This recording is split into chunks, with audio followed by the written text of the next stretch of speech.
Hello everybody, welcome to Sadhya.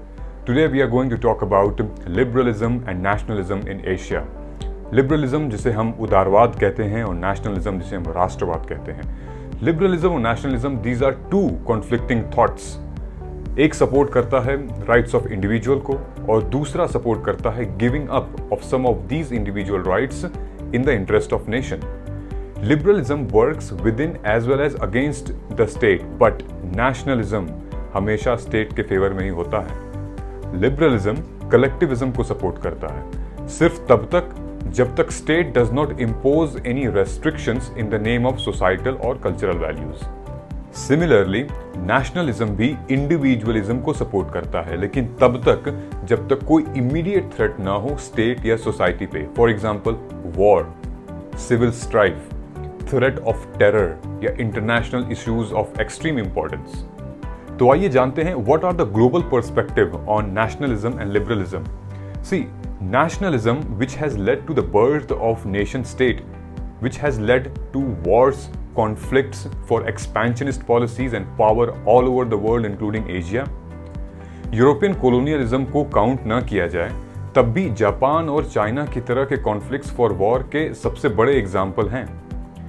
Karl Marx जैसे महान political thinker, philosopher और expert का ये मानना है कि नेशनलिज्म को वॉर का रूट कॉज बताना एक गलत इंटरप्रिटेशन होगी, क्योंकि कोलोनियलिज्म सिंपली एक एक्सटेंशन है कैपिटलिज्म का more than just a nationalism.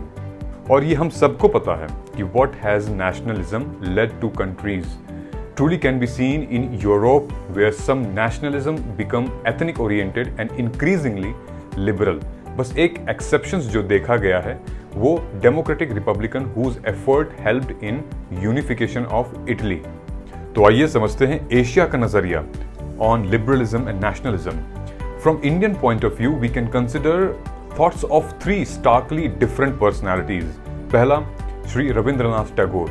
Tagore ji nationalism को एक दूषित आइडियोलॉजी मानते थे और वेस्ट के दो कॉन्सेप्ट्स के बीच में डिफरेंस समझने पे जोर देते थे. पहला कॉन्सेप्ट था नेशन ऑफ वेस्ट, जिसे वो सोललेस और मैकेनिकल कहते थे, और दूसरा कॉन्सेप्ट है स्पिरिट ऑफ वेस्ट. ये रिप्रेजेंट करता था the enlightened value of internationalism and universalism. Second, VD Savarkar. VD Savarkar इन्होंने हिंदुत्व नेशनलिज्म को प्रेज किया, which is same as the ethnic nationalism of Europe. Third, Jawaharlal Nehru. He saw a merit in nationalism as a driving force of national freedom movement. उनके according nationalism बहुत जरूरी था Asia को colonial rule से liberate करने के लिए. पर रविंद्रनाथ टैगोर की तरह ही नेहरू जी को भी डर लगता था कि कहीं extreme nationalism could degenerate fascism and expansionism. So other Asian countries like China, Singapore, Vietnam और कुछ हद तक थाईलैंड एक ऑटोक्रेटिक और पॉलिटिकली कंजर्वेटिव स्टेट्स थे. बट 1997 के इकोनॉमिक क्राइसिस के बाद इनका सारा सिस्टम चेंज हो गया and they turned into a democratic country, though not on the lines of liberalism of the waste.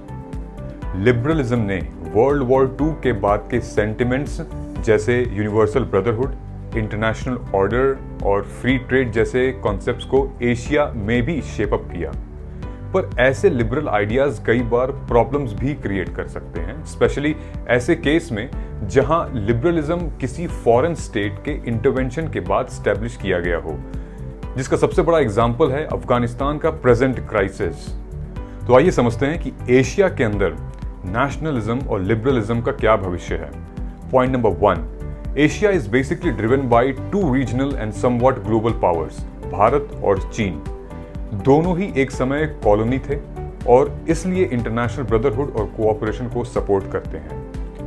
Both the countries have been a proponent of soft power at their own level, जैसे India में non aligning movement and Chinese Afro Asian effort China में इस बात के clear example हैं.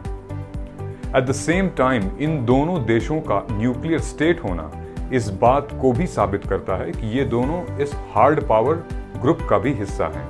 Therefore, overall, both the countries have used the present world system for their rise while protecting against the control of United Nations and world financial institutions. But have not formulated any alternative based on Asian nationalism.